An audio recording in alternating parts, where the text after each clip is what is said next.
Amin.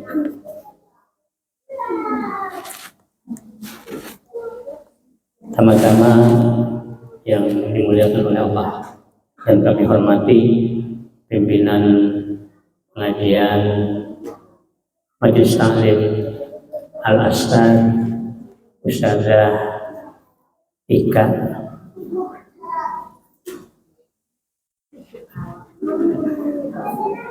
tahun udah pantas disebut Ustazah ya, karena udah ngajar anak-anak. Juga para jajaran pengurusnya yang kami hormati, para penasehatnya,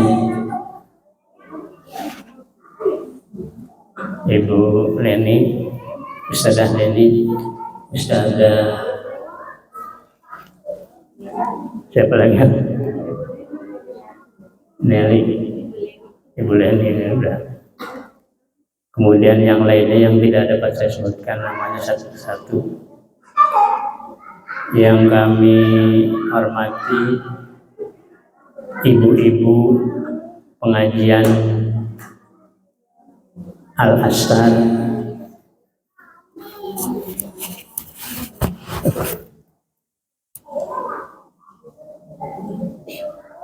baik dari RT 06, 07 atau 08 Blok A, maupun dari RT 03 dan 04 Blok C,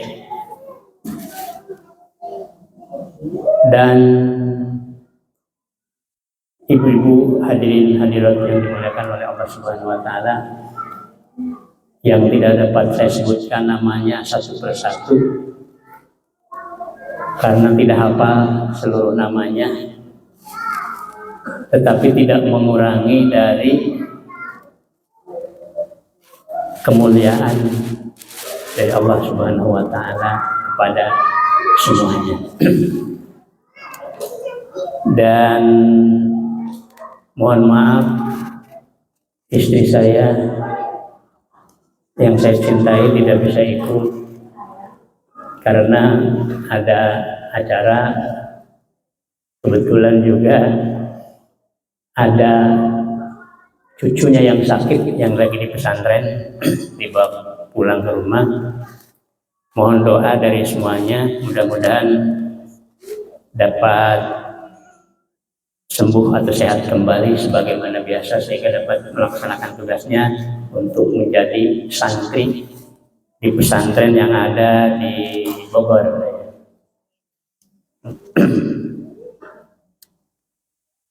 Pertama-tama kita bersyukur kepada Allah atas nikmat yang diberikan kepada kita sekalian. Sholawat dan salam kita sampaikan pada junjungan kita Nabi besar Muhammad Sallallahu Alaihi Wasallam.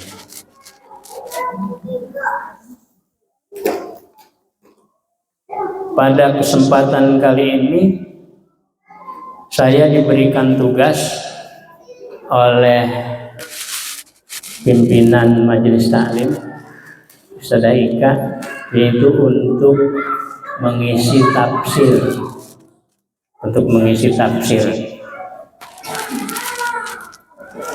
dan insya Allah yang akan kita bahas yaitu Surah Al-Ahzab, intinya ayat ke-21. Tapi sebetulnya ini bukan hanya satu ayat.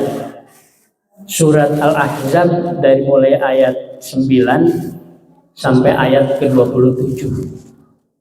Itu pembahasannya satu tema. Ya. Tapi yang sering dibaca oleh kita ketika ada atau datangnya bulan Maulid atau bulan Rabiul Awal, itu biasanya surat Al-Ahzab ayat ke-21. Bagaimana bunyinya, Bu? أعوذ بالله من الشيطان الرجيم بسم الله الرحمن الرحيم لقد كان لكم في رسول الله أسوة حسنة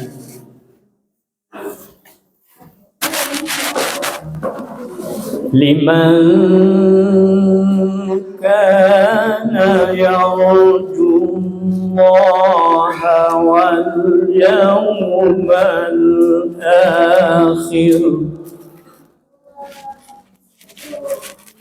وذكر الله كثيرا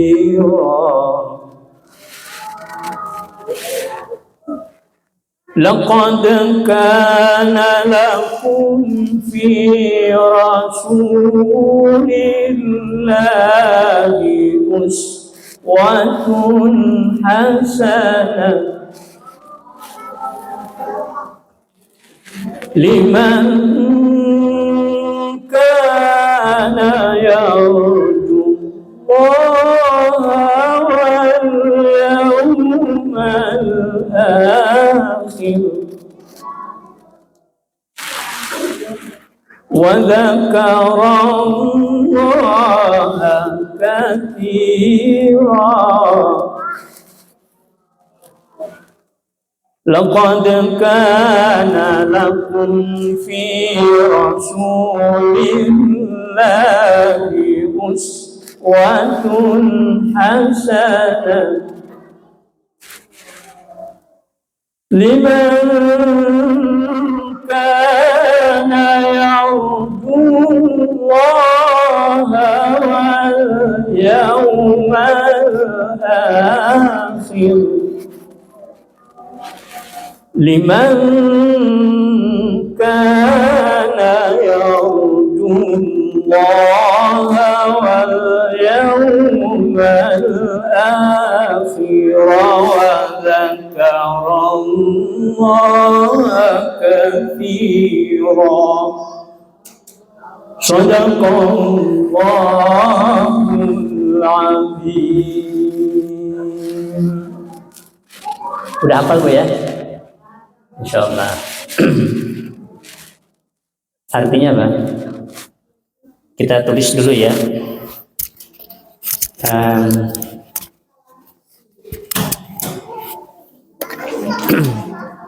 Biar apa namanya, Ibu bisa baca ya. Semuanya sudah hafal kan ya? Sudah hafal? Insyaallah.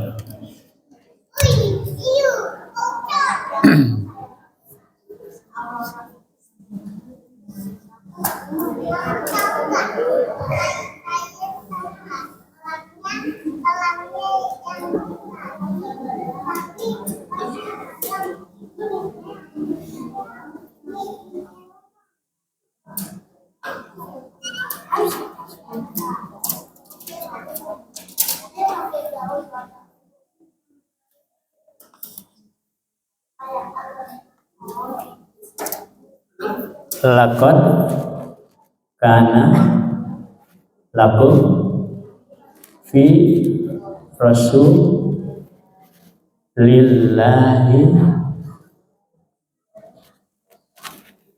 uswatun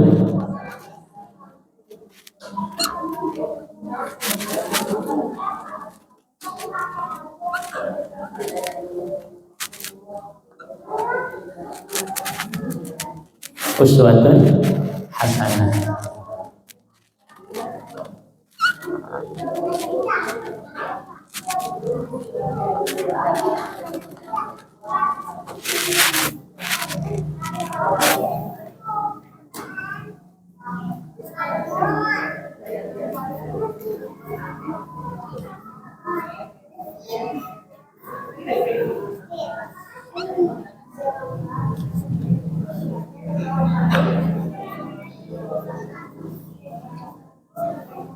Liman kana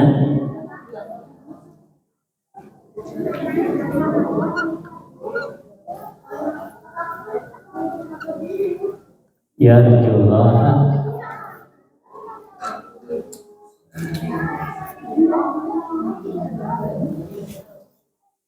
wal yawman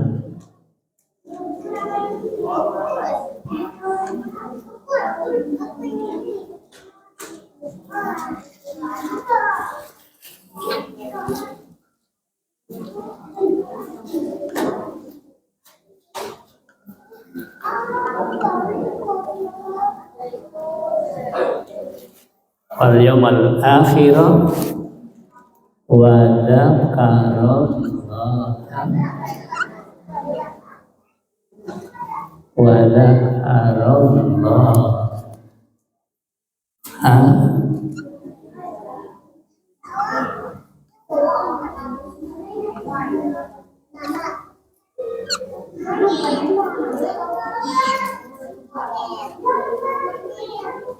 Nah ini Al-Ahzab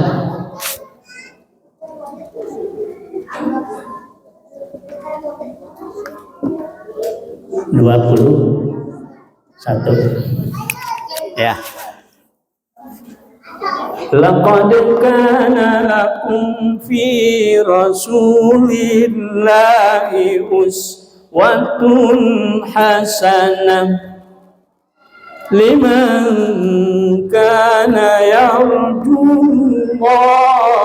wal yawmal akhir wa dzakarallaha katsiran. Laqad artinya apa? La dengan qad. Ya. Sungguh-sungguh. Ini ada la-nya, benar-benar, sungguh-sungguh. Karena telah ada. Karena telah ada. Lakum untuk kamu. Kamu siapa? Kita sebagai orang yang beriman. Fi rasulillahi, fi di dalam diri Rasulillah, Rasul Allah yaitu Nabi Muhammad Shallallahu Alaihi Wasallam. Ya, telah ada apa? Uswatun hasanah. Uswah itu apa? Suri tauladan atau mode ya, contoh. Hasanah yang baik. Ada kata hasanah, ada kata khair, ada kata bir, ada kata apa lagi? Ya, itu artinya sama, hasanah. Bagus, baik ya. Hasanah itu baik. Tapi kalau hasanah, Rabbana atina fid dunya hasanah wa fil akhirati hasanah, itu kebaikan yang melebihi dari kebaikan yang lain. Ya. Contohnya orang hasan, orang muhsin itu kalau memberi itu ingin lebih banyak dari orang lain. Tapi kalau mengambil ingin lebih sedikit dari orang lain. Ini. Ya. Kalau orang lain memberi sama kita 1, maka kita ngasih 2 sama dia. Nah ini hasanah. Jadi contohnya itu betul-betul baik ya. Memberikan contoh yang betul-betul baik. Bahkan lebih baik, sangat baik, amat baik, terbaik. Bisa terbaik. Contoh terbaik. Jadi dalam diri Rasulullah SAW itu sudah ada contoh terbaik. Suri tauladan terbaik dibanding dengan manusia-manusia yang lainnya.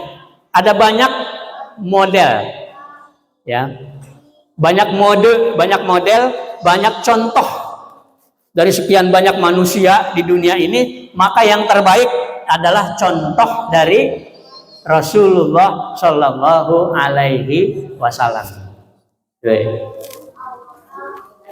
Nah ini siapa yang bisa mengambil pelajaran atau contoh yang terbaik dari Rasulullah itu siapa kira-kira? Apakah orang kafir? Apakah orang munafik? Apakah orang musyrik? Tidak, tapi orang mukmin. Orang mukmin yang bagaimana?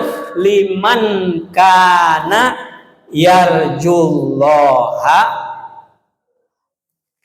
Orang mukmin bagi mereka yang apa?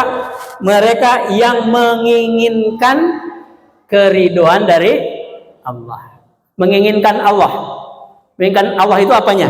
Dari Allah ini banyak anugerah yang diberikan pada kita itu. Ada hidayah, ada taufik, ada rahmat, ada berkah, ada nasrullah, pertolongan Allah, ada i'anah, ada mukjizah, ada apa lagi?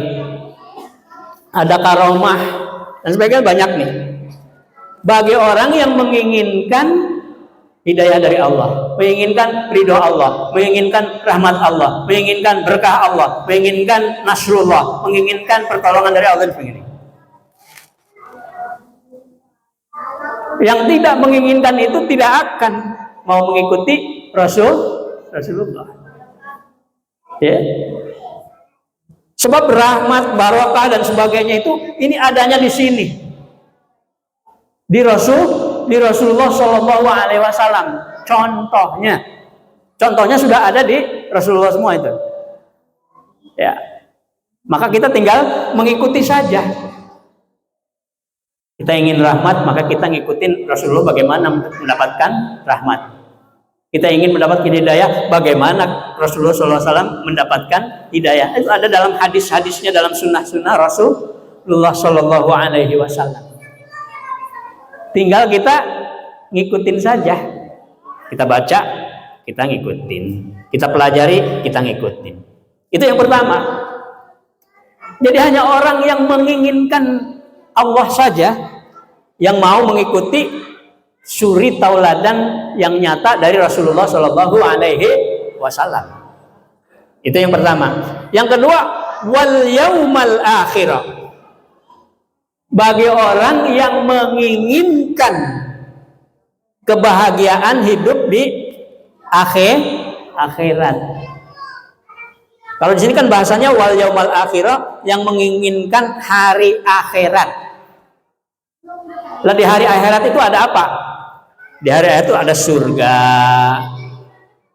ada neraka, ada apa lagi?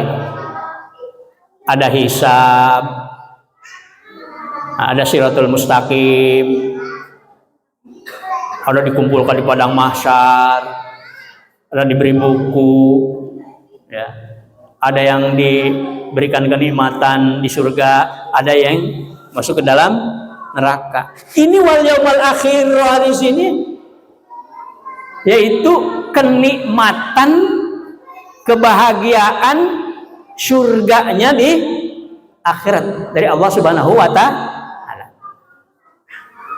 Ya.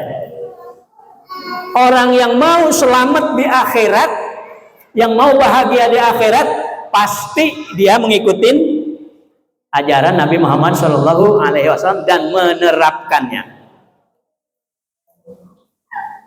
Tapi orang yang tidak percaya dengan hari kiamat, orang yang tidak mau tahu tentang kiamat, nah kiamat itu apa itu? Bohongan. Hanya cerita dongeng doang, tidak ada buktinya. Kehidupan yang benar ya kehidupan di dunia ini. Anda gak orang yang seperti itu? Ada, ya. Maka mereka boro-boro untuk mengikuti Nabi Muhammad. Ya. Bahkan Nabi Muhammad dianggap sebagai orang gila. Nabi Muhammad dianggap sebagai orang yang bohong, yang menipu, ya. Membawa ajaran yang sesat. Ya. Karena mereka tidak tahu. Mereka tidak mau tahu, tidak mau beriman terhadap hari akhirat. Bahwa di akhirat itu nanti akan hidup yang panjang. Khalidina fiha. Bahwa di akhirat itu ada surga yang nikmat sekali. Kenikmatannya tidak ada di dunia ini. Ya.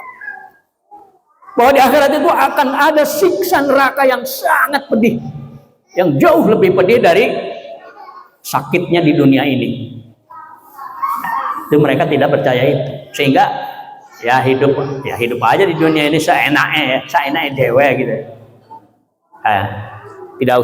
Tidak perlu ngikutin Muhammad, tidak perlu ngikutin agama Islam, tidak perlu ngikutin kebaikan dan sebagainya. Cukup dengan kita hidup aja seenak kita. Nah, ini yang tidak percaya dengan hari, mereka tidak mau mengikutin uswatun hasanah dari Rasulullah Shallallahu Alaihi Wasallam. Kemudian yang ketiga yaitu orang yang zakarallaha katsira, yang selalu dzikir kepada Allah, selalu ingat Allah. Ya. Orang yang tidak ingat kepada Allah, ingatnya itu kepada yang lainnya, seperti umpamanya ingatnya kepada berhala, kepada kahyangan di gunung, kepada Lata, Uzza, Manat dan sebagainya, tidak akan mengikuti uswah hasanah dari Rasulullah. Tapi orang yang selalu ingat kepada Allah, bahwa Allah itu akan memberikan pahalanya kepada kita, bahwa Allah itu akan memberikan azab kepada orang yang durhaka, maka akan mengikuti uswah hasanah dari Rasulullah. Oke. Jadi laqad kana lakum fi Rasulillahi uswatun hasanah. Telah ada dalam diri Rasulullah itu bagi kamu uswatun hasanah, suri tauladan yang baik. Ya. Liman kana yarjullah, bagi orang yang menghendaki Allah, menghendaki keridhaan Allah, menghendaki pertolongan Allah, menghendaki hidayah Allah, rahmat Allah, berkah Allah, wal yaumal akhir, dan menghendaki kebahagiaan di akhirat, wa dzakarallaha katsira, dan banyak berzikir kepada Allah. Ya, ibadahnya hanya kepada Allah saja. Ini. Coba ya. Nah, sekarang uswah hasanah dari Rasulullah itu apa saja? Apa saja, segala macam aspek kehidupan ini ada contohnya dalam diri Rasulullah Shallallahu Alaihi Wasallam. Ya, mulai dari cara beribadah, shollu kama ra'aitumuni usolli, sholatlah kamu sebagaimana aku sholat. Nah, jadi Rasulullah mencontohkan sholat, beribadah. Ya, berzakatlah sebagaimana aku zakat. Rasulullah zakat, kita ngikutin. Berhajilah sebagaimana aku haji, bermanasiklah sebagaimana aku bermanasik. Nah, contohnya ada dalam diri Rasulullah. Itu ibadah, ya, yang hubungannya antar manusia dengan Allah. Hablum minallah. Begitu juga contoh yang baik untuk kehidupan di dunia ini, yang hubungannya antara manusia dengan manusia secara horizontal.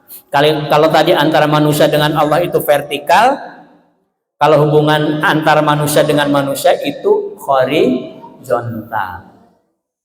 Bagaimana kalau kita berteman? Bagaimana kalau kita menikah? Ya, an-nikahu sunnati, nikah itu adalah sunnahku. Faman ragiba anni falaysa minni, barang siapa yang tidak mengikuti sunnahku maka bukan dari golonganku, kata Rasulullah. Ya, Bagaimana Rasulullah cara makan, bagaimana Rasulullah cara berpakaian, bagaimana Rasulullah berjalan, bagaimana Rasulullah tidur, bagaimana Rasulullah minum, dan sebagainya. Semuanya ada contohnya dari Rasulullah Shallallahu Alaihi Wasallam. Iya, percaya nggak Bu? Percaya ya. Tapi dilaksanakan nggak Bu? Belum semuanya. Ya sebisa kita. Ittaqullaha kama istata'tum. Ya, bertakwalah kepada Allah sesuai dengan kemampuanmu. Sesuai dengan kemampuanmu. Ya Ustaz, kan saya mah sholat nggak bisa berdiri seperti Rasulullah. Ya udah, mampu kamu sholatnya sambil apa? Sambil duduk. Ya Ustaz, duduk aja saya nggak bisa. Bisanya bagaimana? Berbaring. Ya udah, sholatnya sambil berbaring. Ya Ustaz, saya mah berbaring juga udah nggak bisa gerak. Ya udah, pakai mata aja geraknya, ya. Pakai isyarat mata. Ya Ustaz, saya mau udah nggak bisa apa-apa, gerak mata juga udah nggak bisa, merem aja. Ya udah, dalam hati. Ya Ustaz, boro-boro saya merem nggak bisa, dalam hati juga nggak bisa, kalau sudah ada dalam sudah mati. Ya udah, kalau gitu disolatin. Ayo, kalau gitu. Udah ada contohnya dari Rasulullah Shallallahu Alaihi Wasallam. Bagaimana kita bergaul, bagaimana kita bertetangga, ya.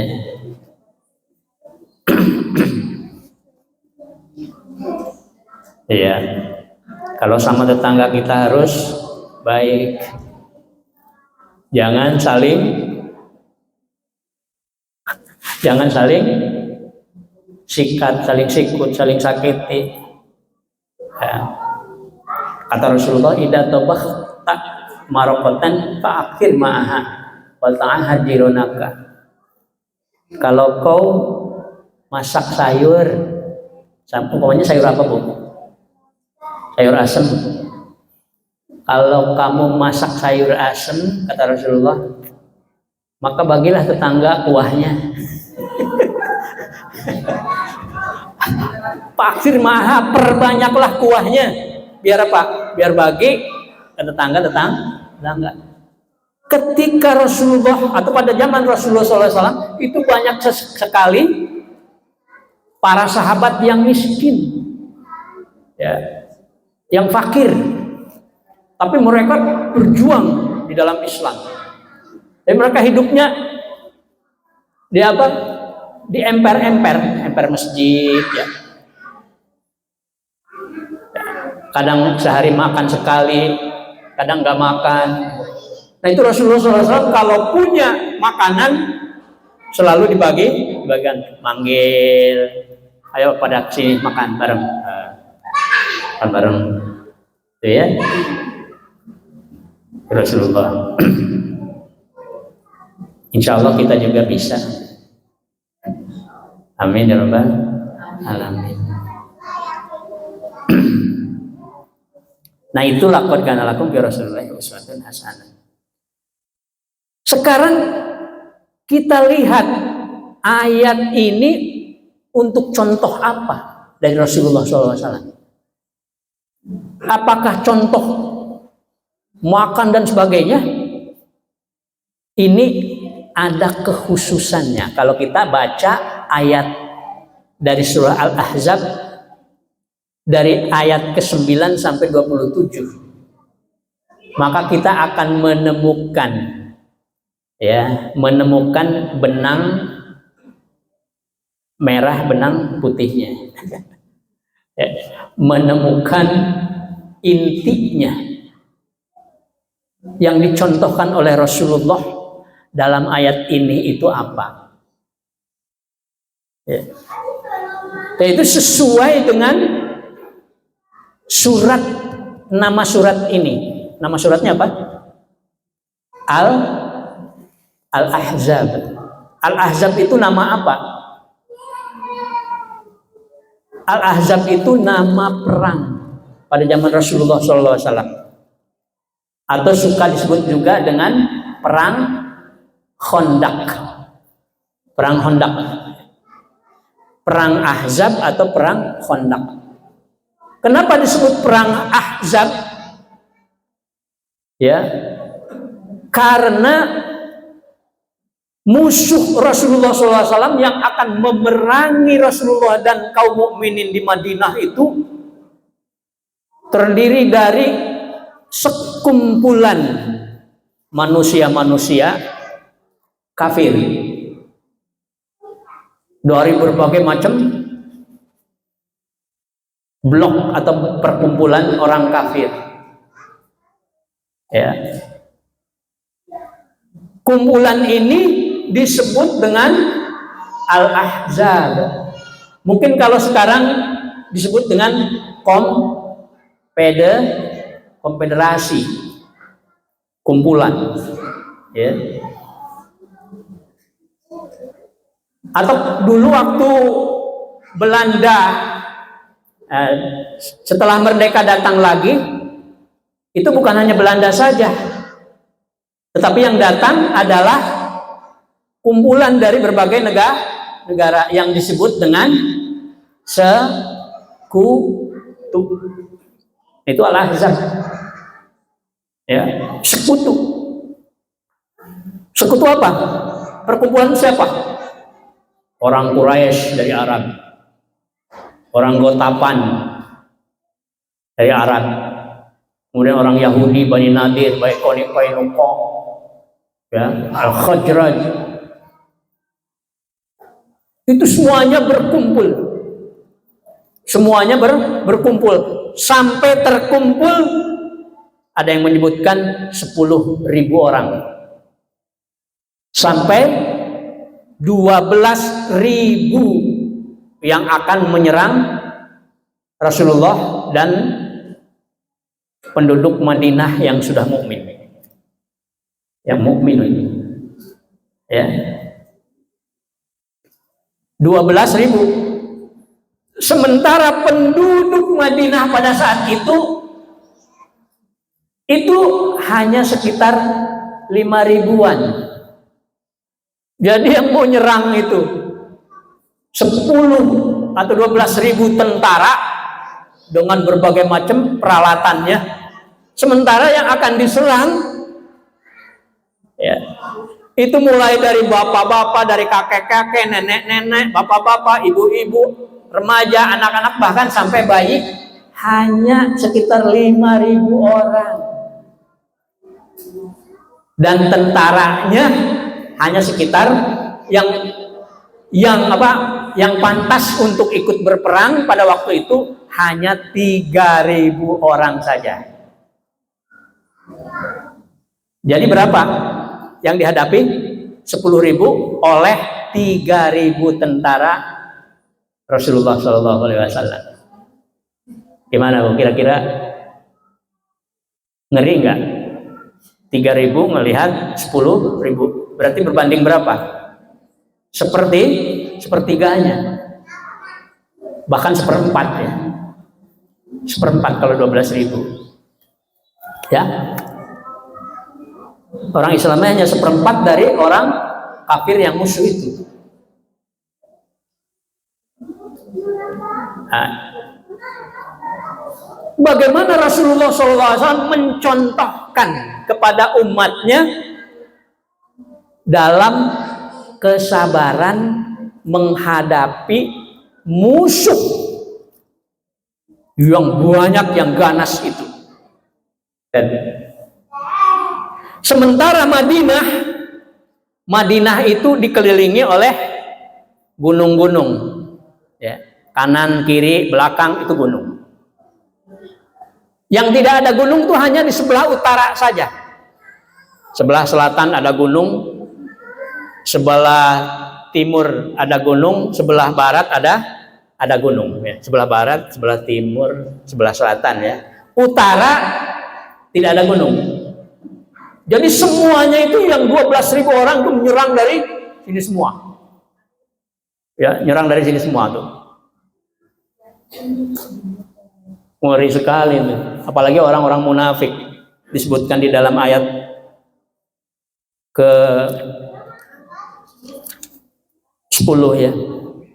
Idza'ukum min fawqikum wa min asfala minkum wa idzaghatil absar wa balaghatil qulubul hanajir wa tadhunnuna billahi dzununa. Ketika mereka datang kepadamu dari atas dan dari bawahmu, dan ketika tidak tetap lagi penglihatanmu dan hatimu naik menyesak sampai tenggorokan, dan kamu menyimpan berbagai prasangka terhadap Allah Subhanahu wa taala. Jadi yang datang itu dari bawah, dari atas, dari bawah, dari atas, dari bawah. Ya. Orang Yahudi, orang Quraisy, orang Arab, orang Baduy, semua pada mau menyerang. Maka terbelalaklah mata orang-orang munafik terutama. Ngeri sekali melihat mereka. Gimana nanti? Ya. Sampai tenggorokannya kayak kecekik gitu. Waduh, nggak bisa ngomong. Saking ngerinya ngelihat mereka, ada yang bawa panah, ada yang bawa pedang, ada yang bawa tombak, ada yang bawa gada. 10.000 orang. Orang munafik pasti akan ketakutan. Ya.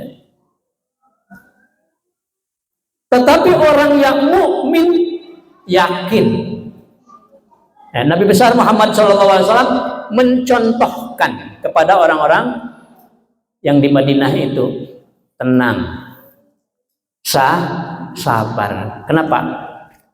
Karena kita berada di jalan yang benar, maka Allah pasti akan menolong kita. Ibu-ibu gimana tuh kalau di rumahnya ada yang mau membunuh suami kita, kira-kira ibu gimana? Pasti teriak ya. Teriak enggak? Suaminya mau dibunuh. Apa diam aja ibu? Biarin aja lah. Masa begitu?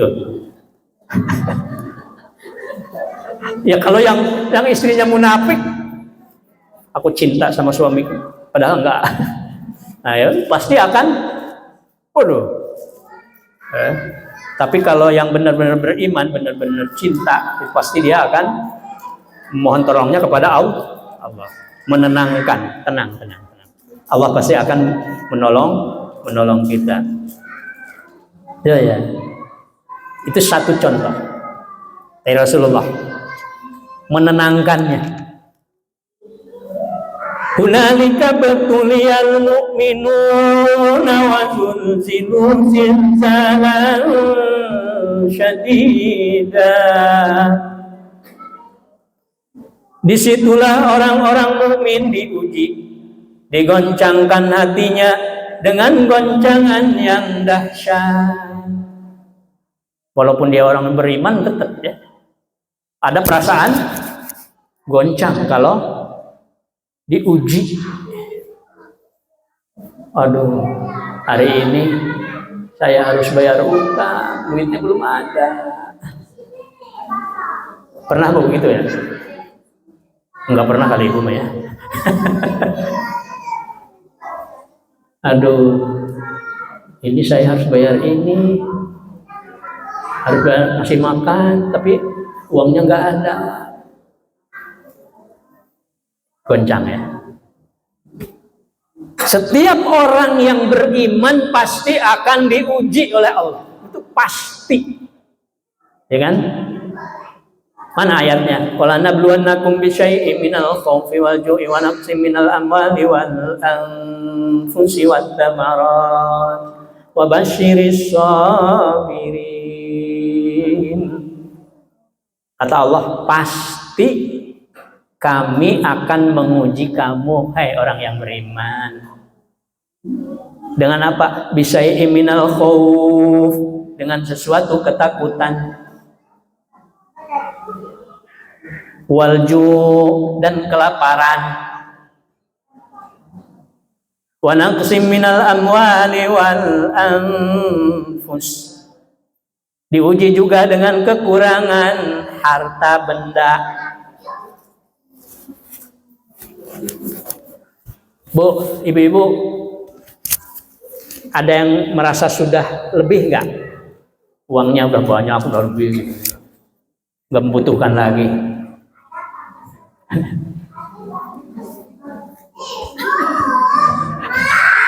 Ada aja kebutuhan tuh ya, ada aja kebutuhan yang, aduh, kok ini nggak cukup duitnya ya. Ada baik gitu. Tiba-tiba anak sakit, aduh, sakit ya, harus berobat ya. Uangnya nggak ada ya, aduh gimana nih? Kemana ya? Pinjam, ya kan? Pinjam lagi. Lagi bawa mobil, tiba-tiba mobilnya mogok. Aduh, mobil mogok ya. Belum gajian lagi. Rusak. Berapa Pak? Ke bengkel berapa nih bayarnya? 4 juta. Waduh. Gajinya aja hanya 2 juta. Pinjam lagi. Wah, naksi minal amwal. Diuji dengan kekurangan harta. Semua orang akan diuji. Bahkan Rasul Allah. Rasul Allah itu semuanya diuji dengan kekurangan harta. Diuji dengan kekurangan harta. Nabi Sulaiman yang begitu kaya, coba membutuhkan nggak sama harta Nabi Sulaiman? Suatu saat merasa bahwa dirinya bisa memberikan makan apa saja di dunia ini. Taunya diuji oleh Allah dengan apa? Nah, kasih makan tuh apa? Ikan kecil, kasih makan, minta lagi, kasih lagi 1 mobil, minta lagi, kasih lagi 1 truk, minta lagi, kasih lagi, sampai mau habis itu, nggak kenyang-kenyang itu ikan yang kecil. Ya, akhirnya, wah tobat, aku masih membutuhkan Engkau ya Allah. Walaupun hartanya begitu banyak, tapi hanya untuk kebutuhan memberikan ikan 1 saja tidak sanggup. Itu Nabi Sulaiman. Nah, ini semuanya akan diuji. Nah, ini contoh dari Rasulullah SAW menghadapi ujian yang berat. Ya, diujinya dengan musuh yang akan membunuh, bayangkan. Berat sekali. Kalau hanya sekedar utang kan tidak sampai membunuh kita. Tapi ini musuhnya 12.000 orang mau membunuh semuanya Rasulullah. Ya, di sana orang mukmin, Rasulullah dengan orang mukmin diuji dengan ujian yang berat ya. Zulzilu zilzalan sadida. Ya, dengan ujian yang berat sekali gitu. Wa idh yaqulu al-munafiquna wal-ladina fi qulubihim marad ma wa'adana Allahu wa rasuluhu illa ghurura.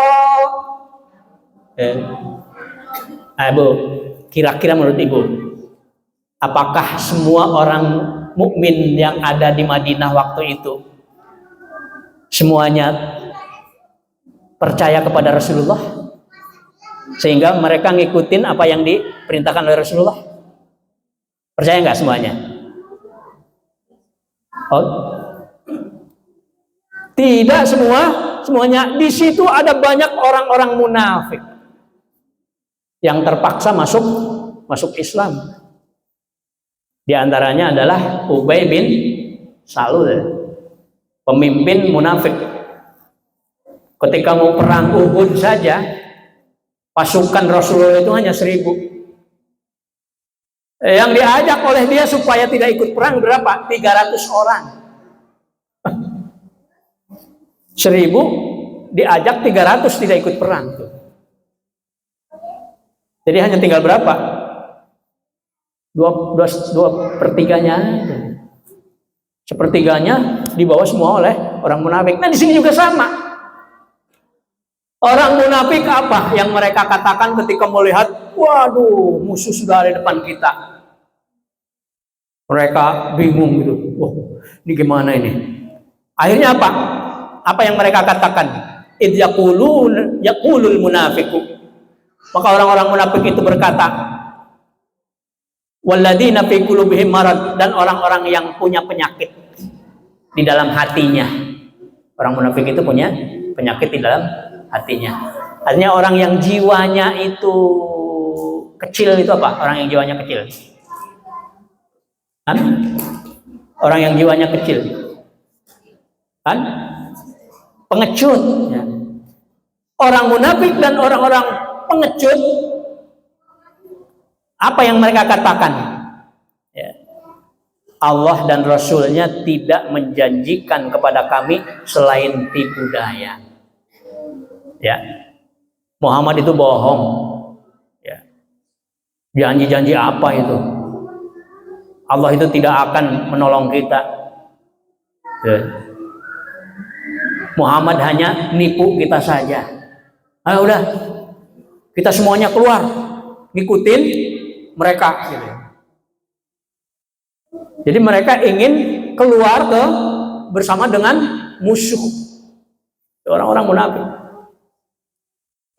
Atau ke belakang, tidak ikut perang. Ke belakang sudah, nunggu saja di rumahnya masing-masing, tidur. Ya.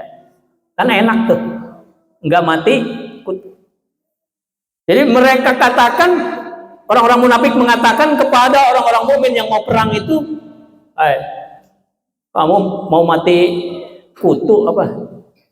Dihabisin sama mereka tuh musuh-musuh.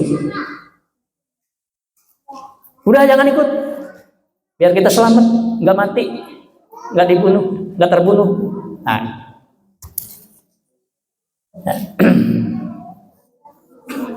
Jadi Rasulullah SAW menghadapi lagi siapa? Musuh Rasulullah. Ternyata bukan hanya yang 12.000 saja, 12.000 orang kafir. Justru ini datang dari selimutnya sendiri. Ya, apa? Di dalam selimut itu ada apa? Dan musuh dalam selimut. Tumbila. Kalau orang Sunda, dia ikut dalam selimut kita, malah ngambilin darah kita, jadi gatel.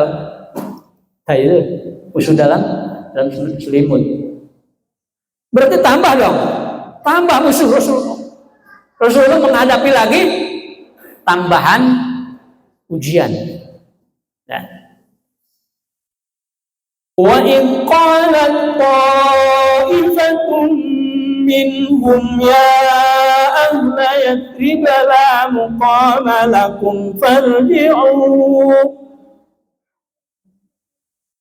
wa yasta'dhinu fariqun minhum an-nabiyya yaquluna inna buyutana 'awra wa ma hiya bi'awra in yuriduna illa firara. Orang-orang munafik ini apa? Mengatakan kepada orang-orang Madinah, ya ahla Yathrib, wahai ahli Yathrib. Yathrib itu apa? Yathrib itu nama kota Madinah dulu sebelum Nabi hijrah. Itu namanya Yathrib. Hai ahli Yathrib, la muqama lakum, tidak ada lagi tempat bagi kamu untuk hidup karena akan dibunuh oleh mereka. Farji'u, maka semuanya pulang, ayo pulang ke rumah semua. Ayo pulang ke rumah. Jangan ada yang ikut perang dengan Muhammad. Udah pulang. Mereka begitu. Ya Allah, betapa sedihnya ya Rasulullah ya. Udah melihat musuh yang begitu banyak, kemudian orang-orangnya sendiri malah seperti itu. Ditanya oleh Rasulullah, kenapa kamu ini kok mau pada pulang? Kenapa mau pada pulang? Wa yasta'dinu fariqum minhum nabi yaquluna inna buyutana aurah. Apa alasan mereka pulang tidak mau ikut perang? Karena rumah-rumah kami terbuka, nanti takut diranjah oleh musuh. Habis dah. Kakek kita, nenek kita, istri kita, anak kita, cucu kita, buyut kita, semuanya akan dihabisin. Rumahnya terbuka, mau dikunci dulu. Izinnya seperti itu. Padahal kata Allah, wa ma hiya bi'aurah. Padahal rumah-rumahnya sudah terkunci semua. Jadi itu hanya alasan saja. Alasan apa? In yuriduna illa firara. Mereka itu beralasan seperti itu sebetulnya karena mereka hanya ingin apa? Ngacir. Apa ngacir? Kabur dari perang, tidak mau ikut perang. Ngacir, firara ya. Tuh. Gimana coba, Bu? Ngadepin orang yang kayak begitu gimana? Orang kita sendiri, ya. Orang kita sendiri, bawahan kita sendiri, tapi menjelekkan kita. Ya. Bagaimana coba? Anak kita sendiri, adik kita sendiri menjelekkan kita sebagai saudaranya. Kan sedih ya. Kalau orang lain ya peduli amat dah, silakan aja mau menjelekkan kita juga. Tapi ini anak murid sendiri, ini anak buah sendiri, ini anak kita sendiri. Ini saudara kita sendiri dalam satu rumah. Tidak bisa menjaga. Gitu ya. Istri sendiri. Ini semua suami sendiri menjelekkan istrinya. Jadi Rasulullah menghadapi ujian yang seperti itu. Tapi Rasulullah SAW sabar ya. Tabah aja menghadapi itu. Walau tukhilat alaihim min aqtariha thumma su'ilul fitnata la'atauha wa ma talabbatu biha illa yasira. Kata mereka, kalau Yasrib diserang dari segala penjuru, lalu mereka diminta murtad, niscaya mereka mengerjakannya. Jadi dalam pikiran orang-orang yang munafik itu pasti kalah. Mereka akan menjarah kita, mereka akan membunuh kita. Segala yang kita miliki akan diambil oleh mereka. Ya. Kemudian mereka akan mengajak kita untuk menjadi murtad. Kalau seumpamanya mereka sudah menyerang, kemudian kita kalah, mereka mengajak kita murtad, pasti kita akan murtad. Supaya kita tidak murtad, udah jangan ikut perang, biarkan aja, datang sendiri, biar ngejarah kita malah lari gitu. Nah itu ini fitnah perangnya, ujian yang luar biasa. Walaqad kanu ahadullah min qablu la yuwalluna al-adbar wa kana 'ahdullahi mas'ula. Sungguh sebelum itu mereka telah berjanji kepada Allah, Mereka tidak akan berbalik ke belakang atau mundur. Perjanjian dengan Allah akan diminta pertanggungjawabannya. Mereka mengatakan begitu tadi itu pasti akan murtad gitu. Kami pasti akan murtad. Ya. Padahal mereka sudah berjanji sebelumnya itu ketika masuk Islam itu ya tidak akan murtad kembali walaupun diserang oleh siapapun tetap Islam. Ya. Wala tamutunna illa wa antum muslimun. Tapi kenapa kok mereka jadi begitu mengatakan begitu? Qul la yanfa'akumul firar in farartum minal mauti awil qatli wa idzal la tumatta'una illa qalila. Katakanlah, lari itu sekali-kali tidaklah berguna bagimu jika kamu melarikan diri dari kematian atau pembunuhan, dan jika demikian kamu terhindar dari kematian, kamu tidak juga akan mengecap kesenangan kecuali sebentar saja.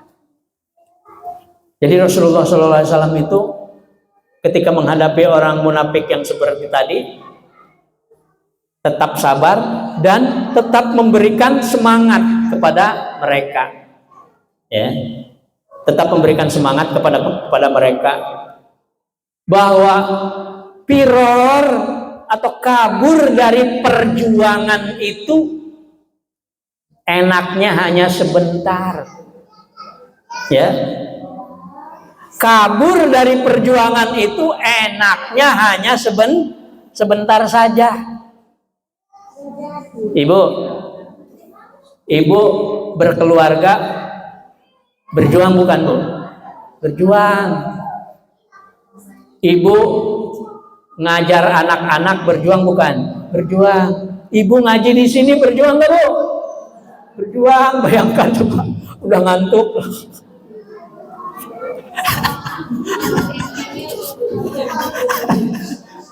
Masya Allah.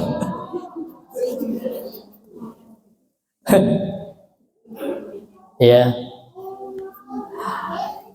Lari dari perjuangan itu enaknya hanya sebentar. Lari dari pengajian enaknya sebentar. Tapi kalau tetap berjuang, kenikmatannya akan abadi. Loh, kan mati nanti, dibunuh oleh musuh. Iya, mati. Ya. Sakit nggak? Sakitnya hanya sebentar. Kemudian langsung masuk ke dalam surga, dia menjadi syahid.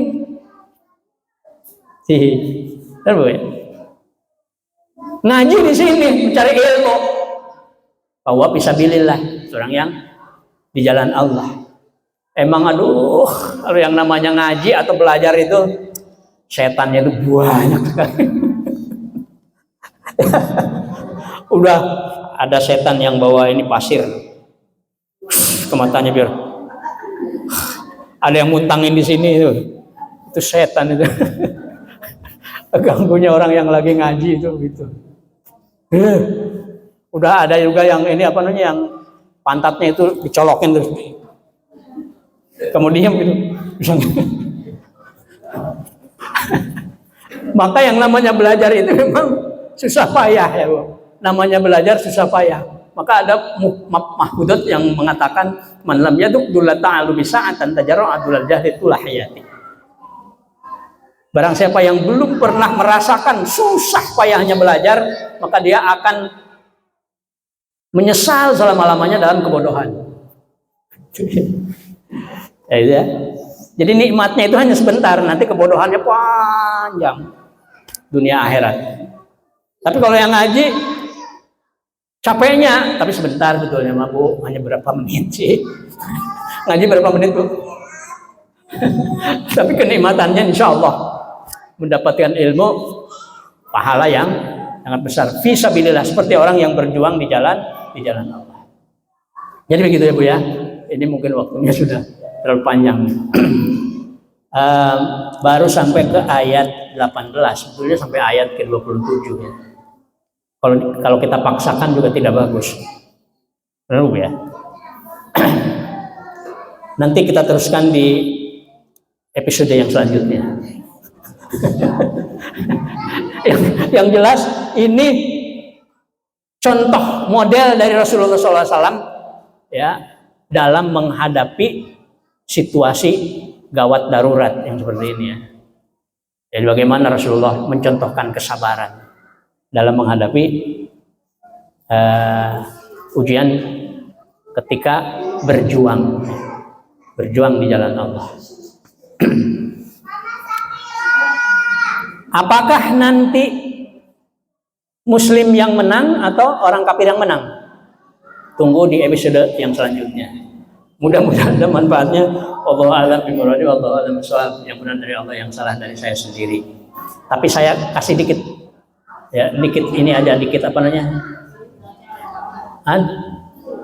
Bocoran Muslim yang menang ya. Alhamdulillah.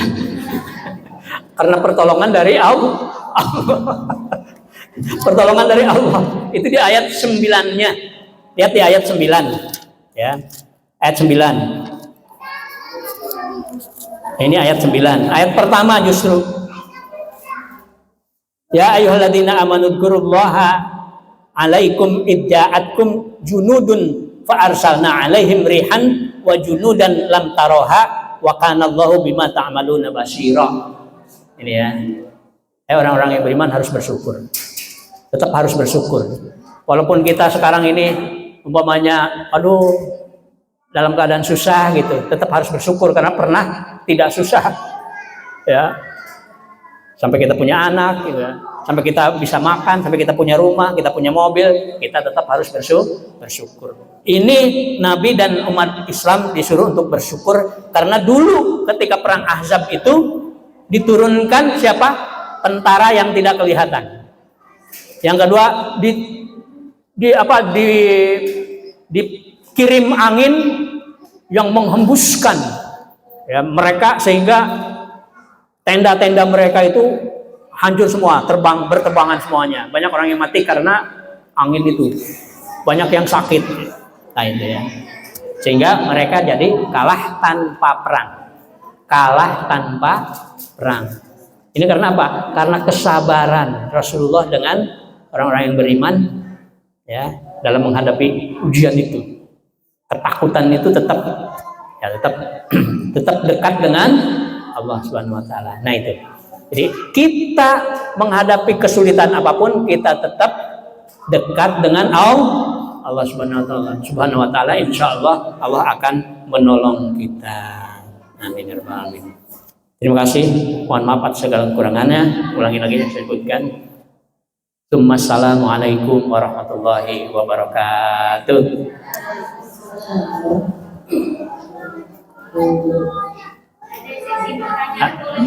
Oh ya, terserah ini moderatornya. Sebelumnya, alhamdulillah, terima kasih kepada Bapak Ustadz yang telah memberikan pencerahan kepada kita semua pada siang hari ini. Semoga ilmu yang telah beliau ajarkan kepada kita dapat kita amalkan. Amin ya rabbal alamin. Baiklah, ibu-ibu jamaah Masjid Al-Azhar semuanya, setelah kita mendengar penjelasan dari Pak Ustadz, saya mempersilakan kepada ibu semua untuk bertanya. Boleh ibu, siapa yang mau bertanya? Boleh. Langsung dijawab aja. Jangan. Oke Ustaz, tadi kan berbicara tentang sesuatu yang hasanah. Ya. Setiap manusia itu kan punya makomnya masing-masing ya. Awam, khawas, qawatul ikhlas. Artinya ketika mendapatkan ujian itu kan juga level pemahamannya beda-beda ya Ustaz ya. Ya. Dalam menyikapinya. Dan yang kita pahami ketika orang awam itu berbuat kebaikan akan mendapat kebaikan. Ketika berbuat kejahatan akan mendapat kejahatan. Tapi ketika orang sedang berjalan ingin mendapatkan ridhonya Allah atau tadi ya petunjuk dari Allah atau yang sebagainya yang Ustaz jelaskan tadi, dia berusaha untuk istiqomah. Seringnya yang terjadi ketika dia berbuat kebaikan, ujiannya adalah yang Ustaz bilang, orang akan diuji. Jangankan kalau kamu berilmu sebelum kamu diuji. Itu biasanya ujiannya tadi ya Ustaz, akan timbul fitnah. Berbuat kebaikan lagi akan dibenci. Berbuat baik jadi sehingga sampai mungkin di level dia patah hatinya benar-benar patah hati gitu kan. Terus sakit banget gitu ya. Seperti Rasulullah tadi misalnya banyak banget sampai ditinggalkan oleh keluarganya sendiri, orang yang dipercaya. Artinya untuk bisa istiqomah, tetap taqarrub ilallah, tetap dekat dengan Allah, itu seperti apa Ustaz? Sehingga zikirnya fazakarullaha katsira, zikir kepada Allahnya itu istiqomah. Karena sering sekali ketika dia berbuat kebaikan timbulnya fitnah, ketika berbuat kebaikan dikunci, ketika berbuat kebaikan lagi dijauhkan dari sampai keluarga sendiri akan juga menjauhkan. Nah, di titik terendah terkadang sifat fitrahnya manusia, nama manusia, fazakarallahu katsiranya itu down gitu ya. Allah, mulailah dia meratap, mulailah, padahal kan harusnya tetap istiqomah bahwa yakin, hakul yakin bahwa yang Allah berikan adalah kebaikan, bahwa yang Allah berikan adalah untuk mengangkat derajat. Nah, bagaimana caranya Ustaz supaya kita bisa istiqomah untuk mengingat Allah sekalipun ujian itu berat, sekalipun itu fitnahnya berat, sekalipun apapun yang dia dapatkan berat, bahwa itu semua adalah untuk kembali kepada Allah. Yang kedua, terkait dengan perang. Kalau dulu perang itu hadap-hadapan satu lawan satu. Kalau sekarang kan perangnya itu double take. Bagaimana pemikiran kita tuh disusupi dengan segala macam dari sosmed dan sebagainya, yang membuat dia sendiri lalai untuk melakukan kebaikan atau kebajikan yang pada akhirnya sifat individualis dalam diri manusia itu bahwa enggak bermerabak enggak, saya punya teman kok, saya tidak bertetangga, saya juga bisa kok, saya nggak perlu kajian, saya sudah punya kajian online. Nah itu seperti apa untuk tetap hablum minan nas di antara masyarakat itu terbangun sehingga peradaban di dalam suatu lingkungan itu tetap tumbuh cahaya-cahaya ilmiah yang bisa menyebar ke anak keturunannya agar tetap makmur di dalam suatu wilayah. Mungkin seperti itu. Pak, pertanyaannya berat ini.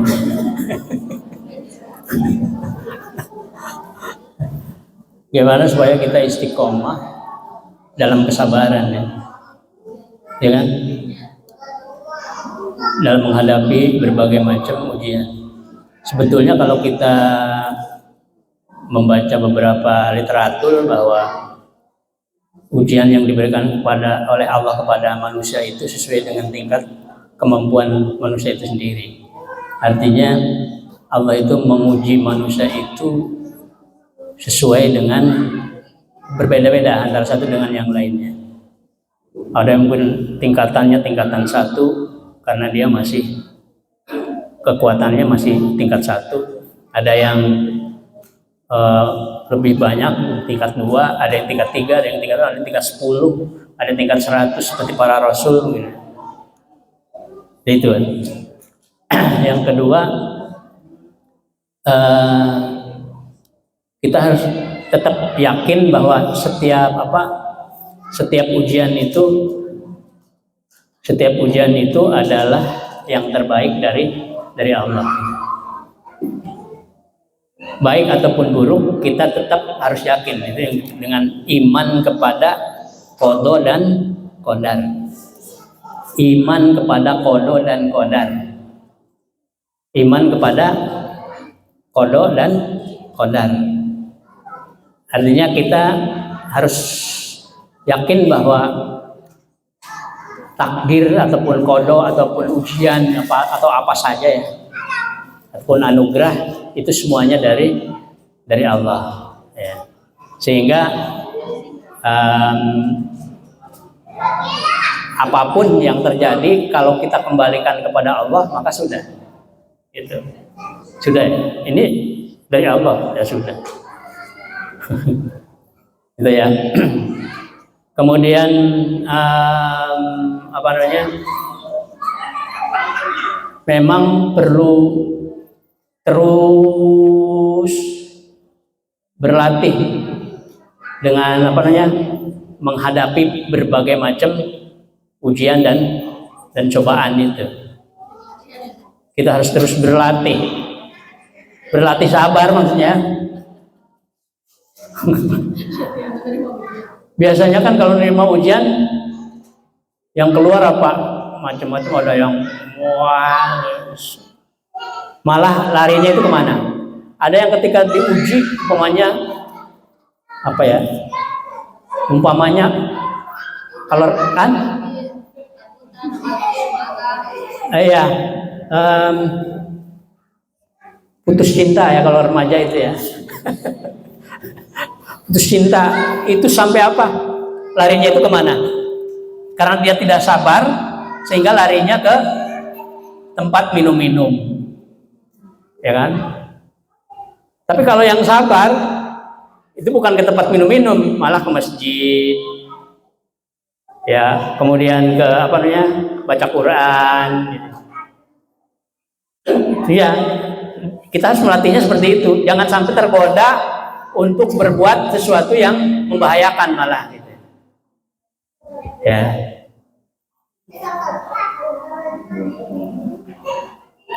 Ketika kita diuji dengan kekurangan harta, ya, kan kalau nafsu mah pengennya udah ngambil, maling, korupsi, apalagi nyopet dan sebagainya. Itu kan berarti dia tidak sabar menghadapi nafsunya. Tapi kalau kita ingat bahwa kekayaan atau kemiskinan itu semuanya dari Allah. Kita kaya, kita miskin sama saja dari Allah. Maka kita tidak akan berbuat sesuatu yang berbahaya atau membahayakan. Ya. Semakin kita diuji, semestinya kita semakin dekat kepada Allah. Semestinya ya. Begitu ya. Dicoba oleh kita, dipaksakan oleh kita, ya. Kita terus semakin dekat kepada Allah walaupun kita semakin diuji. Ya. Emang ya, Allah menguji kita, menambah ujian itu supaya kita semakin lebih dekat kepadanya. Ya, Allah itu cemburu kalau kita sebagai orang mukmin nyeleweng ke yang lain. Ya, lebih cemburu dari istri kepada suaminya atau suami kepada istrinya. Itu Allah ya. Makanya Allah memberikan ujian supaya dekat dengan kita, dengan Allah. Ya, terus memberikan ujian supaya dia, ya Allah, aduh saya, ya, mohon, ya, orang yang ujian, yang diuji oleh. Selain itu juga orang yang diuji, orang yang mau ujian, orang yang mau menghadapi ujian, maka dia harus siap-siap. Siap-siap apa? Siap-siap mental. Kita harus siap mental nih, orang mukmin itu akan diuji, maka kita harus siap-siap. Ya, kita kelas 6 SD ada ujian akhir, maka harus siap-siap belajarnya, kursus, kemudian tambahan pelajaran, apalagi itu. Kalau kita menjadi orang mukmin, maka kita harus siap, harus lebih mempersiapkan menghadapi ujian-ujian itu. Kalau kita sudah mempersiapkan, maka insya Allah ujian seberat apapun akan mudah saja. Isi ini jawabannya ini jawabannya itu dan sebagainya. Ya. Yang paling penting lagi keyakinan kita keyakinan kita itu ya, keyakinan kita kepada Allah ketika kita diuji ya, bahwa Allah itu akan mengangkat derajat kita dengan adanya ujian itu. Ya, dan Allah pasti insya Allah yakin bahwa Allah itu akan menolong kita kalau kitanya terus dekat, semakin banyak zikir kepada Allah. Wa dzakarullaha katsira. Segala ujian yang datang kepada kita maka kita katakan ini dari Allah. Innalillahi wa inna ilaihi raji'un. Itu orang yang sabar. Ya, innalillahi wa inna ilaihi raji'un. Selalu dikembalikan kepada Allah, kembalikan lagi kepada Allah, kembalikan lagi kepada Allah, kembalikan lagi kepada Allah. Insya Allah kita akan kuat. Ya, kita akan kuat. Baik. Mungkin ada yang belum kejawab? Waktunya sudah bisa. Oke, waktunya kepanjangan. Ya, itu saja mungkin ya. Terima kasih. Masya Allah, pertanyaannya sangat luar biasa dan jawabannya juga dari luar biasa. Panjang. Baiklah, ibu-ibu semua, mungkin saya memberi satu pertanyaan lagi supaya. Baiklah, kita tutup dengan pertanyaannya sudah kita tutup dan